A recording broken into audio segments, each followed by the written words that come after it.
फैसलाबाद से मोहम्मद अशफाक मुगल। सरगोदा रोड का गंदा नाला तामीर और मरम्मत के साथ छत का मुंतजर।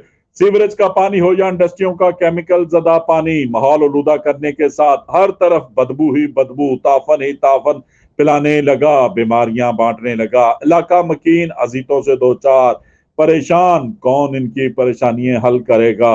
मेन सरगोदा रोड बाबा चक रोड का गंदा नाला गंदगी से भरने के बायस वासा की बेहिसी जाहिर कर रहा है। गंदे नाले के अंदर बाहर हर तरफ कूड़ा करकट के ढेर। मोटरवे को जाने आने वाली सड़क पर गंदगी के ढेर मुंह चढ़ाकर वेस्ट मैनेजमेंट कंपनी और वासा की कारकर्दगी बता रहे हैं, जबकि यहाँ उम्मीदवारान कौमी व सूबाई असम्बली भी इलाके की बेहतरी के लिए कुछ नहीं कर रहे और ना ही इलाके की हालत संवारने, इलाका मकीनों को अजाब से निकालने के लिए अमली इकदाम कर रहे हैं। देखते रहिए GS न्यूज।